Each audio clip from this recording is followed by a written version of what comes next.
Olá, amigos. Eu espero que vocês estejam bem. Vocês estão acompanhando os nossos vídeos e hoje nós vamos fazer de forma diferente. Como vocês têm observado, os últimos vídeos que a gente vem trabalhando, as colocações do irmão José, naqueles livros que a gente vai apresentando aqui para vocês, à medida que a gente vai lendo o texto, a ideia é nós trabalharmos diversos valores que estão, ou desvalores, que estão no nosso estado íntimo, porém, a gente vai tirar de uma passagem de Evangelho. Para essa passagem, entretanto, nós vamos citar várias referências. Aí eu gostaria que vocês se atentassem, porque é um estudo sobre esse autoconhecimento, sobre autoestima, para valorizar esse movimento que a gente está tendo de aprendizado para chegarmos na conscientização, para chegarmos no estabelecimento convicto da consciência e não simplesmente numa explanação teórica. Por enquanto, nós estamos fazendo esse movimento teórico. Por enquanto. Entretanto, para além daquilo que a gente tem feito, o que nós estamos assimilando para sairmos para o movimento de autoconscientização e a prática nas nossas relações, ok? Então, o que a gente vai fazer? Nós vamos trabalhar um versículo. Este versículo, ele é a nossa referência, que é lá de Apocalipse. No capítulo 21 de João, no versículo 8, João coloca para nós assim: mas quanto aos tímidos, e aos incrédulos, e aos abomináveis, e aos homicidas, e aos fornicários, e aos feiticeiros, e aos idólatras, e a todos os mentirosos, a sua parte será no lago que arde com fogo e enxofre, o que é a segunda morte. Então veja, quando a gente pega este versículo, ele inicialmente, ele traz para nós uma conotação de dificuldades. Vocês estão acompanhando aqui no vídeo, então vocês estão vendo a quantidade de informações que estão em um só versículo. Mas a gente vai dissecar para vocês verem que não é tão difícil assim quando a gente traz para as nossas vivências, quando a gente traz para o nosso dia a dia. Então, o que a gente vai fazer?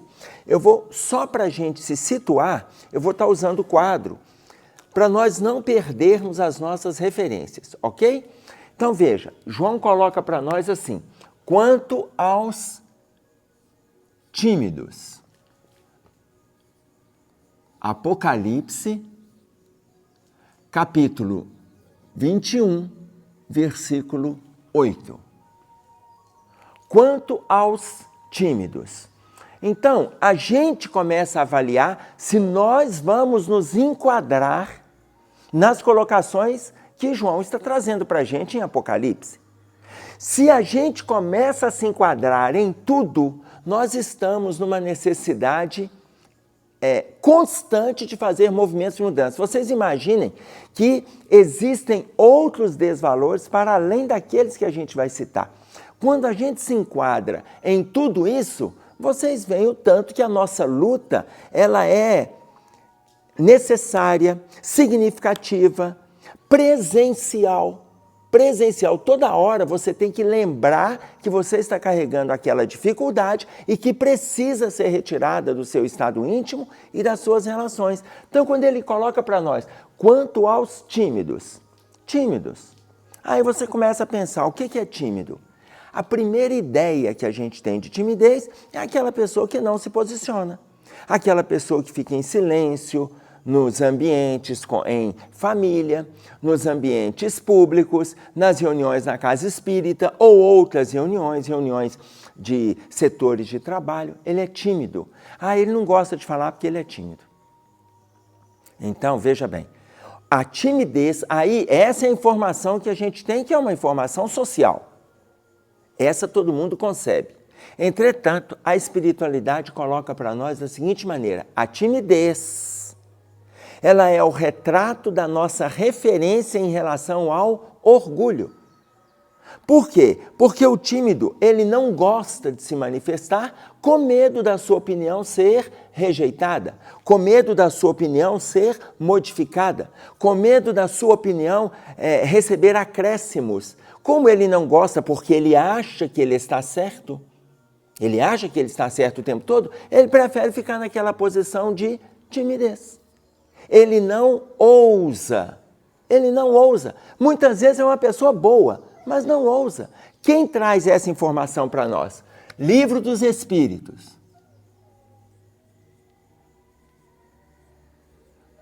A pergunta de número 903... Desculpa, hein? Não é esta. Calma. A pergunta de número 932.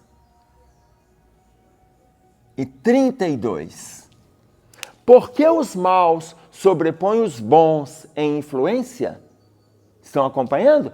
Por que os maus sobrepõem os bons em influência? Aí o que o Livro dos Espíritos responde para nós?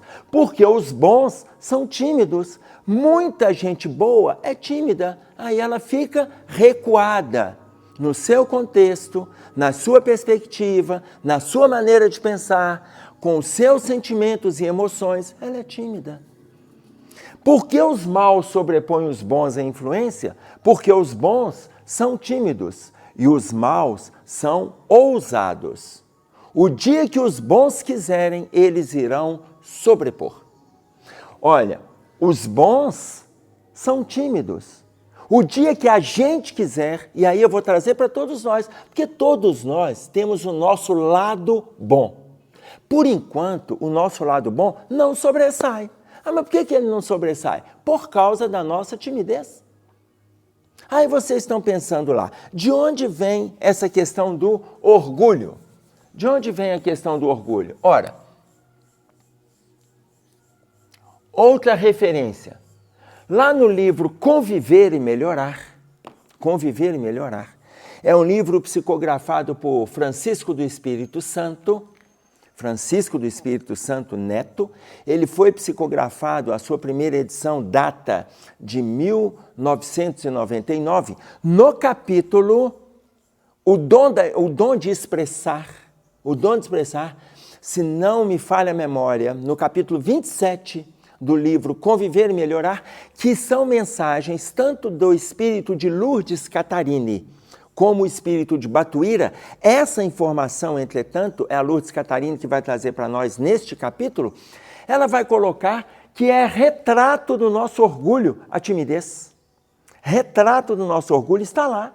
Essa informação sobre o orgulho é a mesma que vamos encontrar num outro livro psicografado também por Francisco do Espírito Santo, que são as dores da alma, nos capítulos intitulado O Orgulho. O capítulo chama-se Orgulho.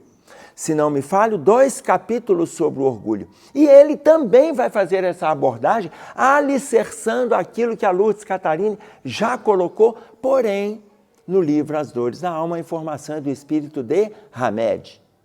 Como vocês podem ver, são espíritos diferentes, trazendo informações em obras diferentes que consolida, que não é uma simples timidez, é um estado de orgulho que a gente ainda não está dando conta de desfazer.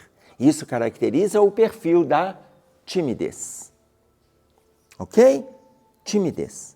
Então, essa é a primeira informação. E a gente vai estar citando, eu vou citar uma referência, eu vou anotar. As outras, vocês que estiverem nos acompanhando, quiserem aprofundar, utilizem as referências que a gente vai trazer para montar os estudos de vocês, para montar o seu movimento de autoavaliação, para divulgar para terceiros. Por quê? Porque a gente vai trazendo uma para alicerçar, mas as outras a gente vai trazer também com a mesma segurança para que a gente não perca o momento de estudo e autoavaliação, ok? Quanto aos tímidos e aos incrédulos. O que é incrédulo? Quando a gente faz referência à incredulidade, a gente faz referência à falta de fé. Todo mundo tem essa perspectiva. Mas quando a gente para pensar, a gente percebe que todo mundo tem fé. Ou seja, credibilidade, todo mundo tem a providência divina. Todo mundo tem. Quando a pessoa não tem uma credibilidade em Deus, ela acredita em Alá. Quando não acredita em Alá, acredita numa energia, mas acredita que existe algo a mais. Existe algo a mais. Não precisa de ser religioso, não precisa. Por exemplo, os técnicos do Centro Espacial de Houston, eles disseram, tem que existir Deus. Tem que existir Deus. Porque Ele é o maior matemático que existe. Porque quando lançamos um foguete para fora da Terra, nós precisamos da exata posição da Terra em relação ao Sol para calcularmos a queda da bólide, aquela parte que se desprende, para não cair em região populosa, para não cair em Pequim, Londres, Nova York, São Paulo, para não cair em região populosa, nós precisamos da exata posição da Terra em relação ao Sol para calcularmos a queda da bólide, que ela tem que cair no deserto ou tem que cair no mar. E para isso, olha a fala deles, para isso precisamos de um matemático perfeito. E só Deus para nos dar estes cálculos. Ou seja, era o momento dos técnicos, dos cientistas do Centro Espacial de Houston fazerem a sua profissão de fé. Então, quando a gente fala em incredulidade, a gente liga com a questão da falta de fé, mas necessariamente a gente acredita, só que a nossa fé ainda é minúscula. Tanto que Jesus fala da fé do tamanho do grão de mostarda. Se ela fosse do tamanho do grão de mostarda, veja, o menor grão que Jesus podia citar de exemplo na sua época, para nós entendermos o quanto que é a nossa fé. Depois eu gostaria, se vocês tiverem acesso ao grão de mostarda, nós temos até um vídeo falando sobre a fé, que a gente mostra o grão de mostarda. Mas eu gostaria que vocês pegassem o grão. Quem tiver a chance, pega o grão e coloca na palma da sua mão. Aí você vê o tamanho do grão e Jesus coloca que se ela fosse daquele tamanho, diga a esta montanha, transporta-te daqui para acolá, e ela se transportará. O que Jesus está dizendo? Diga a esta montanha, ou seja, a estes desvalores que nós estamos colocando aqui dentro. Diga a esta montanha, aos desvalores, essa montanha de mal-estar, de dor, de dificuldade, de transtorno, de preguiça, de apatia. Diga a esta montanha, transporta-te daqui para acolá, e ela se transportará. Mas a gente ainda não está dando conta. Por quê? Porque estamos ainda presos à fé. Mas qual fé? A fé falada. Estamos ainda presos à fé pregada, à fé lida, à fé divulgada. Mas não é essa a fé. Aqui ele vai trazer então para nós uma outra referência. Nós vamos lá em Tiago. Tiago, no capítulo 2, nos versículos 17 e 18, ele vai falar para nós a respeito dessa fé. De qual fé?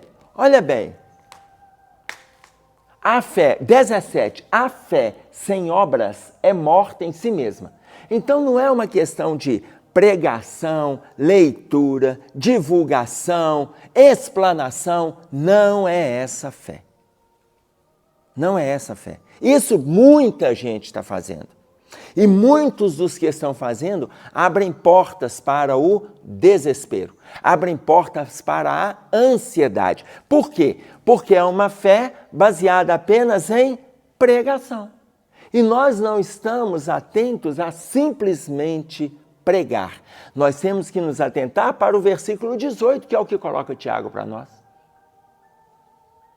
Tu tens a fé, versículo 18, porque a 17 é: a fé sem obras é morta em si mesma. 18. Tu tens a fé, eu tenho as obras. Mostra-me a tua fé sem obras, e eu lhe mostrarei a minha fé pelas minhas obras. Ou seja, Tiago está falando para a gente de trabalho. Está falando para a gente trabalho. Ora, o que nós estamos fazendo com a energia que a gente tem? O que nós estamos fazendo com os envolvimentos sociais que a gente tem? Eu vou usar uma outra referência que Santo Agostinho vai explicar para nós o Conhece-te a ti mesmo, na resposta da pergunta 919 do Livro dos Espíritos. Na resposta da pergunta, deixa eu só ter certeza se é ela, quando ele vai falar do Conhece-te a ti mesmo. Mas eu não quero ler para vocês, se é 919, só para facilitar vocês que estão nos 919. Isso mesmo. Santo Agostinho, ele vai falar para nós da importância do Conhece a ti mesmo. Vocês vão ler as colocações que ele faz. Em meio às colocações que ele faz, que é uma explicação grande sobre o autoconhecimento, muito simples para o entendimento e muito profunda para a autoavaliação, ele faz a seguinte colocação, em meio às várias. O que você tem feito em relação a Deus, ao próximo e a ti mesmo? Olha a pergunta que ele vai fazendo, entre outras. Olha a pergunta que ele vai fazer para nós. O que você tem feito em relação a Deus, ao próximo e a ti mesmo? Ou seja, mostra-me a tua fé sem obras e eu lhe mostrarei a minha fé pelas minhas obras. É a proposta dele. É isso que está aqui, que Tiago coloca para a gente. Então não é uma incredulidade, quando fala que a gente é incrédulo, não é porque a gente simplesmente acredita ou não acredita, é porque muitas vezes acreditamos, ou seja, verbalizamos. Muitas vezes entendemos, mas não agimos. Não é uma fé baseada em trabalho. Então nós somos incrédulos. Entenderam? Então nós somos incrédulos. Por quê? Porque na nossa incredulidade, nós não estamos dando conta de fazer o que precisamos fazer. Sabe por que a gente não dá conta? Porque a gente ainda mantém a timidez. Mantemos a timidez. E à medida que a gente mantém a timidez, a gente sabe que precisa ser feito, mas a gente não faz. Ok? Quanto aos tímidos e aos incrédulos e aos abomináveis.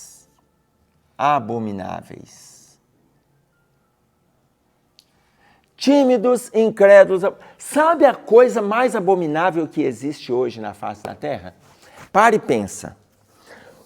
Vocês estão pensando aí na corrupção, vocês estão pensando na fome, vocês estão pensando nas guerras, vocês estão pensando na pedofilia, vocês estão pensando na criminalidade, vocês estão pensando nos desvarios sexuais, vocês estão pensando nas doenças emocionais, nas síndromes de pânico, na ansiedade, na síndrome de ansiedade, nas perspectivas de suicídio e as pessoas que abraçam essas perspectivas. Vocês estão pensando nos transtornos do autismo, do transtorno do TDAH, transtorno e déficit de atenção e hiperatividade, ou só o TDA. Vocês estão pensando nos disléxicos, nos Asperger. Tudo isso são dificuldades, sem sombra de dúvida. Mas qual é a coisa mais abominável que existe? Aí a gente pensa nos desacordos, nos confrontos, nas agressões, no núcleo familiar, nas instituições financeiras, nas empresas, nos grupos sociais, na via pública. A coisa mais abominável que existe hoje, se nós avaliarmos dentro das nossas relações como um todo, é a língua. A língua. Porque tudo isso poderia ser resolvido se nós soubéssemos conversar. Mas a gente ainda não aprendeu. Então a gente começa a ver o erro do outro em qualquer área desta. Qualquer área desta.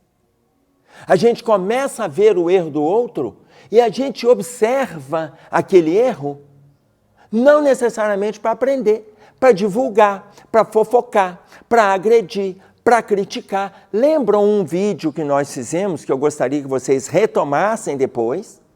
Chama-se Todas as Pessoas, que é do próprio irmão José. E ele coloca para nós sobre essa dificuldade. Quando ele fala todas as pessoas, ele está falando a maioria esmagadora de pessoas que estão habitando a terra, estão atentas aos erros de terceiros, muitas vezes para se achar melhor. E o que o Cristo diz para nós? Inúmeras vezes nós nos atentamos para o cisco no olho do outro e não olhamos o poste que está no nosso, ou seja, ele fala a trave que está no nosso olho. Por quê? Porque estamos ligados a uma questão abominável, a língua, porque não estamos sabendo usar a nossa verbalização.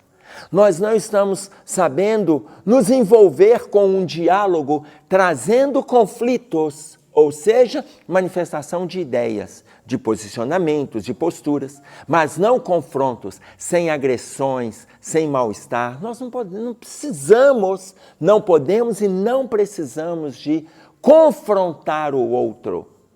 Ô, gente, olhem para mim e olhem para vocês. A idade que a gente está, eu não estou falando para jovem de 13 anos, de 14, de 15, que podem estar vendo e ouvindo esse vídeo. Mas eu estou colocando pessoas que estão na faixa de 23, 28, 35, 47, 60, 70. Eu estou colocando este grupo. Por que este grupo? Porque a gente já tem consciência, eu não estou falando só de conhecimento, não. A gente já tem o discernimento daquilo que é certo e que é errado, daquilo que pode, que não pode, que deve, que não deve. Nós sabemos o que é abominável nas nossas falas. Nós sabemos o que é abominável no nosso contexto. Para que usar a língua de forma negativa? Referência. Livro dos Espíritos. Pergunta de número 903. Podemos observar o erro do outro? Podemos. A espiritualidade responde lá. Podemos. Desde que seja para aprender com a experiência dele. Aprender. Agora, olha o acréscimo. Divulgar a experiência deste outro é cometer um engano ainda pior do que aquele que ele cometeu. Então, vocês veem o tamanho da dificuldade?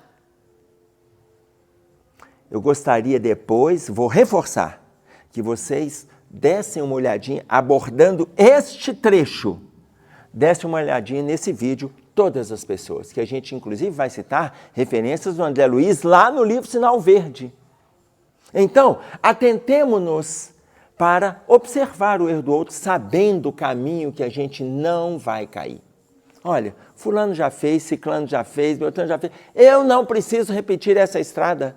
Por quê? Porque somos pessoas que estamos no envolvimento, no crescimento, na mesma estrada. Eu não preciso de repetir olha, a estrada é essa aqui, mas ela é larga. Deixa eu fazer um movimento diferente aqui, porque aquele canto que ele passou, ele já caiu. Por que eu vou passar por ali? Deixa eu pegar uma viela e seguir a minha estrada. Então, eu não preciso de falar mal dele. Mas eu posso observar que ele caiu? Posso. E se for preciso, veja, se for preciso, é se ele me pedir algum auxílio, se ele me pedir alguma opinião, se ele me pedir alguma participação naquele contexto no qual ele se envolveu, eu posso opinar. Opinar não é confrontar. Isso porque ele me pediu. Eu não vou sair dando lições para as pessoas, porque eu também sou capaz de errar e erro. Sair dando lição fica parecendo que a gente está numa condição diferente. Não estamos. Mas a gente pode conversar, desde que a pessoa queira a conversa. 903. E não utilizar a nossa língua de forma abominável, destruindo relações, destruindo pessoas, destruindo perspectivas, destruindo sonhos. Não. Quanto aos tímidos e aos incrédulos e aos abomináveis e aos homicidas. Homicidas. Homicidas. O que é homicídio? Matar? Aí eu sei que a gente está pensando assim, mas desse aí pelo menos eu estou liberado, porque até hoje eu não matei ninguém. Pode ser, que às vezes a gente não tirou a vida de ninguém. Tem situações que a gente já se envolveu com homicídios passados. Como nós estamos trabalhando questões atuais, o movimento é de autoavaliação. Mas observa se você já tem envolvimento com homicídio nessa encarnação. Em qual contexto? Vou pegar aqui Êxodo, Velho Testamento, Êxodo, capítulo 20, versículo 13.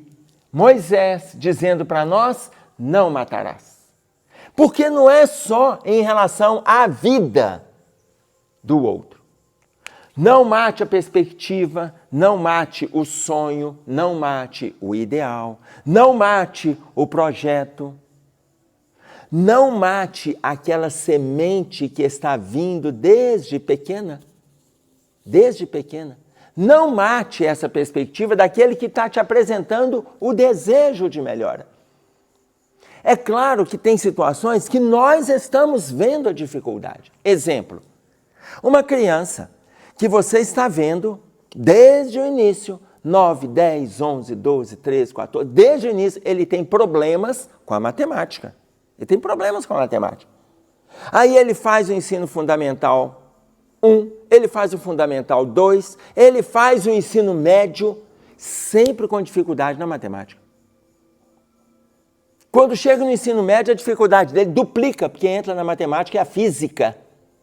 Aí ele chega para você lá no ensino médio, já não é mais uma criança, é um jovem. Ele chega para você no ensino médio e fala assim, estou pensando em fazer engenharia. Você tem duas respostas para dar. Ou você vai chegar para ele e falar, meu filho, engenharia. Você só toma recuperação, teve ano que você quase tomou pau nessa bendita dessa matemática, você vai fazer logo engenharia. Então, o que você faz? Você mata o sonho, você mata o projeto. Aí vocês estão pensando assim, Emerson, mas ele pode realmente ter dificuldades. Como que nós vamos orientá-lo? Explica para ele, conversa. Não use a sua língua de forma abominável. Não use. Conversa com ele. Meu filho, deixa eu te explicar. Eu acho muito legal se você fizer engenharia, se for este o seu desejo, não pelo título, mas pelo esforço. Você sabe por quê? Engenharia vai te exigir muito na área da matemática e da física. Às vezes eu fico vendo você aí mexendo no computador, sei que você gosta muito do computador. Gostar do computador não é gostar de computação. Porque gostar de computação é matemática e física. Engenharia é matemática e física. Então, porque você está fazendo... eu gosto de jogar no computador, então eu vou fazer jogos digitais. Está ótimo. Fazer jogos digitais, fazer computação, fazer engenharia é matemática e física, Meu filho, você já teve dificuldades nessa área, lá do fundamental até o médio. Mas se você vê que este é o seu caminho, lute, se esforce, se prontifique, tenha foco.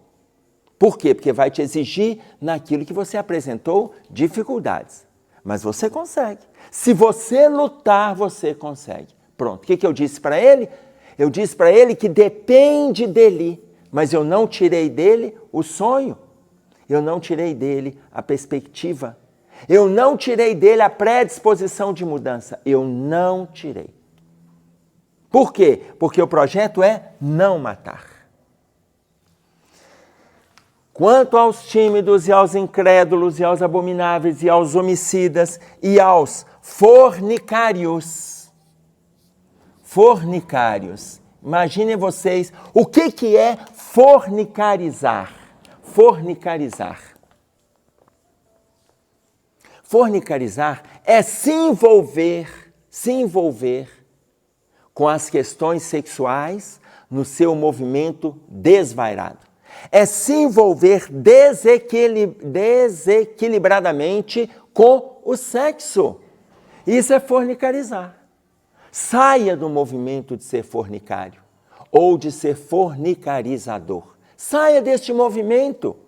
Saia do movimento de se envolver com situações excessivas, você tem o seu parceiro, a sua parceira, conversa, comente, acrescente, concorde, discorde, mas cresçam os dois na intimidade sexual. Conforme coloca para nós no livro Vida e Sexo, Emmanuel tem um capítulo que se chama Energia Sexual. Se não me falha, é o capítulo 6, mas se não for, acompanhem aqui. Vocês estão vendo? Quem não estiver vendo aqui, consulte.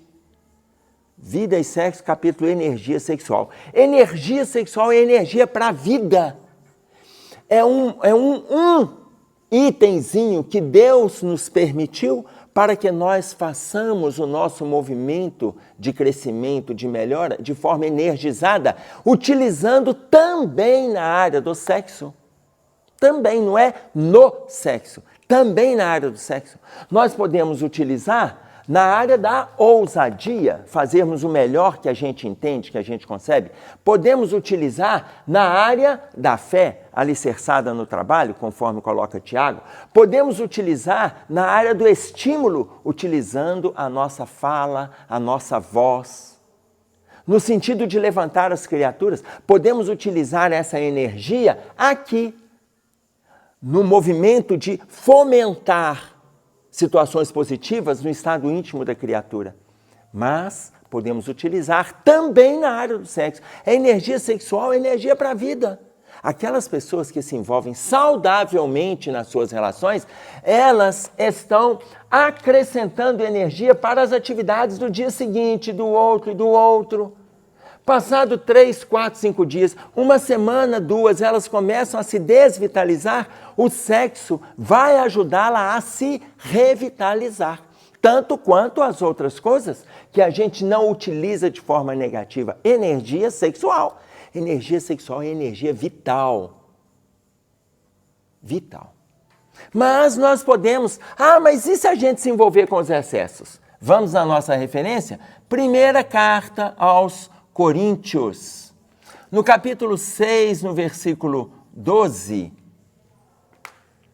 tudo me é lícito, mas nem tudo me convém. Eu posso me envolver com os excessos que eu quiser, eu posso me envolver, mas não me convém que eu o faça. Mas eu posso me envolver. Se eu fizer este envolvimento, se eu fizer essas atrapalhadas, não tem problema não. Por quê? Porque tudo me é lícito. Mas a orientação de Paulo, quando ele coloca para a gente aos Coríntios, ele diz para nós que não convém que a gente exceda. Não convém. Se é uma energia que pode ser utilizada para a gente não fornicarizar, se é uma energia que a gente está utilizando para não fazer este movimento, a mesma energia a gente pode usar nos outros desvalores para que a gente não os repita. Porque muito provavelmente, para ela ter aparecido lá no Novo Testamento, lá no Apocalipse, são situações que nós estamos fazendo há séculos. Quanto aos tímidos e aos incrédulos e aos abomináveis e aos homicidas e aos fornicários e aos feiticeiros,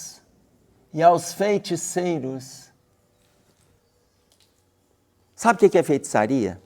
Feitiçaria é você trabalhar de forma comercial com a mediunidade. Ganhar coisas por causa da sua mediunidade. Isso é feitiçaria.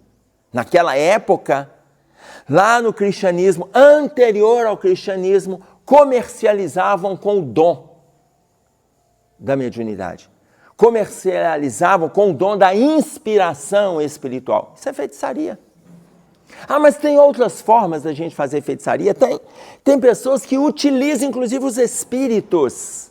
Olha bem, lá na nossa reunião, a espiritualidade colocou, viu, fulano, que você tem que fazer isso. A gente tem que ter muito cuidado com essas informações. Se isso é um movimento que a criatura está utilizando, ou seja, se a gente englobasse, estaria dentro de uma feitiçaria, ou se isso é na nossa linguagem, nos estudos da doutrina espírita, se é animismo. A espiritualidade falou X, ele entendeu Y e transfere Z. Ou seja, a espiritualidade falou X, ele entendeu de um jeito e ele muda o entendimento dele na hora que ele transfere. A espiritualidade falou isso, isso, isso, e pode não ter sido.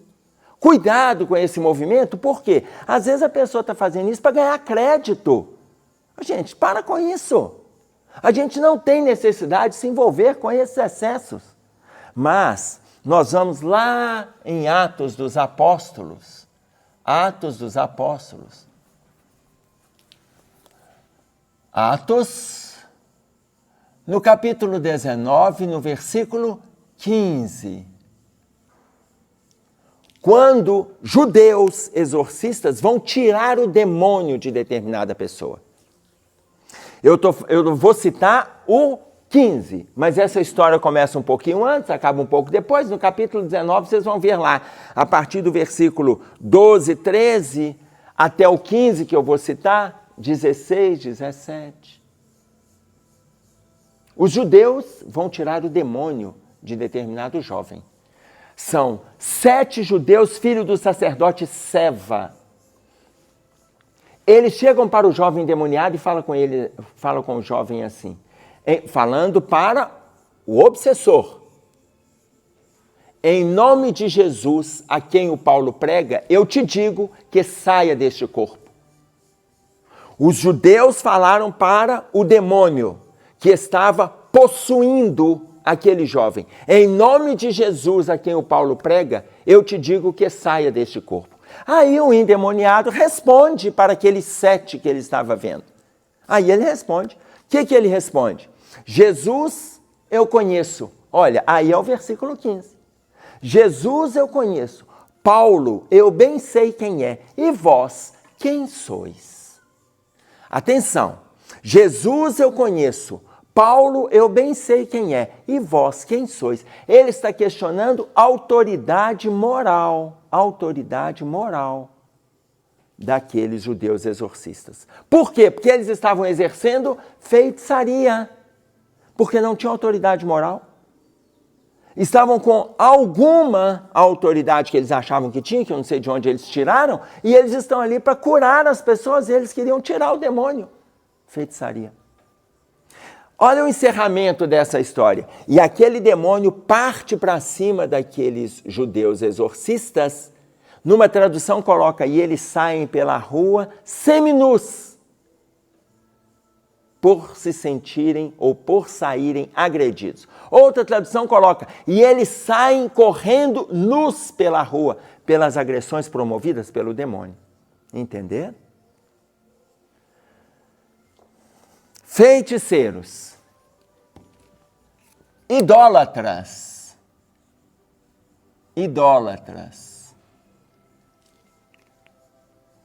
quanto aos tímidos, incrédulos, abomináveis, homicidas, fornicários, feiticeiros e idólatras, sai do movimento de idolatria. Nós temos um Deus, acabou. Não começa a questionar o que vem para além. Não questione o que vai além de Deus. Porque quando Kardec fez essa pergunta em O Livro dos Espíritos, a pergunta de número 4, quando ele vai falar além da existência de Deus, olha a resposta que os Espíritos deram, fazendo referência a número 4, a pergunta 4 do Livro dos Espíritos. Se vocês não conhecem a própria existência, estão querendo saber a origem de Deus? Para com isso. Olha, existe um Deus e para de questionar Deus. Para. Porque esse movimento ele é cansativo, enfadonho, desgastante. Ele começa a te trazer mal-estar, aonde você começa a questionar o que não tem razão de ser. Você não precisa de questionar a origem de Deus. Deus existe, isso é ponto final. Está claro isso? Aí, nós vamos na própria colocação, de novo, de Moisés. Novamente em Êxodo, no Velho Testamento. Quando no capítulo 20, no versículo 3, ele coloca para nós, não terás outros deuses diante de mim. Pronto. Está feita uma colocação. E aí você não vai perguntar sobre a intimidade dele. Moisés não fica questionando a intimidade dele. Moisés, que tem 4.000 anos atrás, Moisés não questiona. E ele conversava. A gente é que vai ficar questionando.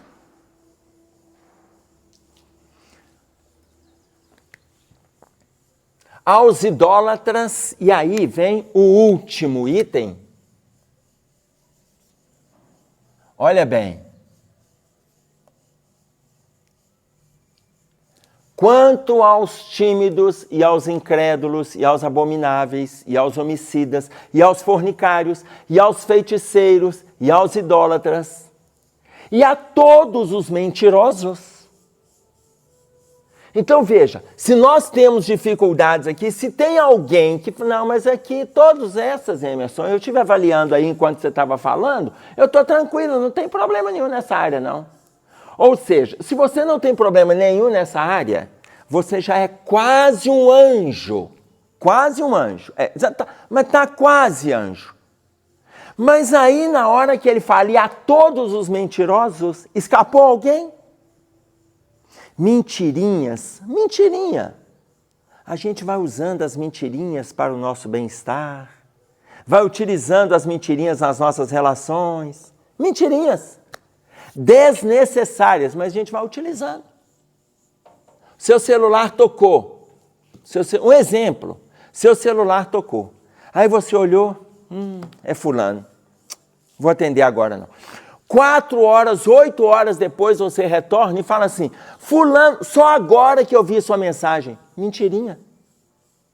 E a gente vai usando as mentirinhas para atender às nossas demandas. Mas a fala de Jesus, ela é precisa. Mateus, capítulo 5, versículo 37. O que Jesus coloca para nós? Sabe aquela passagem, seja o vosso falar, sim, sim, não, não? É isso aqui, ó. E o que passa disso é de procedência maligna. Ele está pedindo para a gente ser sincero. Coloque o que é, coloque o que não é e pronto. Tem situações que você pode deixar para colocar depois? Tem, mas você aguarda esse momento. O Divaldo, conversando com o Chico, ele perguntou para o Chico assim, Chico, você mente? Olha a pergunta que o Divaldo fez depois da colocação que João está trazendo para nós. Aí a gente vê, Divaldo, eu acho que Divaldo devia estar querendo testar o Chico. Aí ele fala assim, Chico, você mente? E o Chico respondeu para ele, não, meu filho, eu adio a verdade. Entenderam? Não, meu filho, eu adio a verdade. Tem coisa que você adia. Mas não fica ali criando situações que pode trazer momentos de dissensão, de mal-estar, apenas para ter assunto. Seja o vosso falar sim, sim, não, não. E o que passa disso é de procedência maligna. Ora, se nós estamos trabalhando este versículo no movimento do autoconhecimento, voltemos. A sua parte será, aqui eu quero que a gente entenda, quem tiver envolvido com esses comportamentos aqui, quem tiver envolvido, a sua parte será no lago que arde com fogo e enxofre. No lago que arde com fogo e enxofre.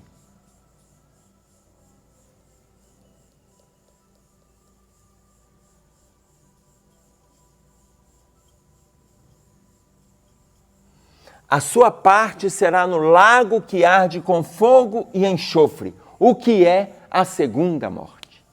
Ora, se estamos envolvidos com essas atitudes, com esses comportamentos, com esses transtornos, a sua parte será no lago que arde com fogo e enxofre. O que é o fogo e o enxofre? O lago,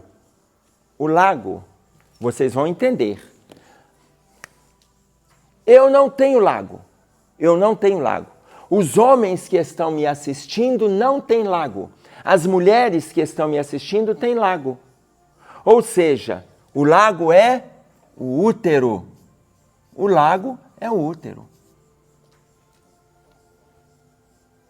O fogo é a mistura de oxigênio com carbono. A soma de oxigênio com carbono vai originar o fogo.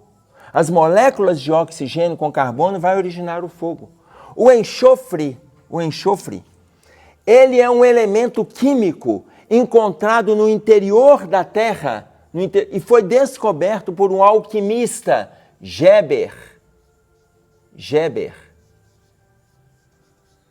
No ano 776 da era cristã. Geber é um alquimista da Arábia Saudita. Ele estudava os elementos químicos e, em meio ao seu estudo, ele descobre o enxofre em grande quantidade no interior da Terra. Tanto que os vulcões, quando eles começam, eles preparam para entrar em erupção. Quando eles vão entrando em convulsão interna ali no interior, o cheiro do enxofre, ele alcança quilômetros de distância. Então, o enxofre, elemento químico encontrado no interior da Terra. O fogo, mistura de oxigênio com carbono. O lago é o útero. Ou seja, quem está envolvido com esses comportamentos aqui tem que passar pelo lago, fogo e enxofre. Com uma palavrinha, isso aqui significa isso aqui. Significa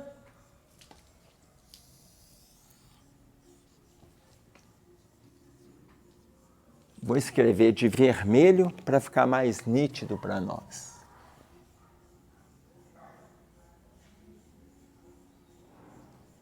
Reencarnação. Reencarnação.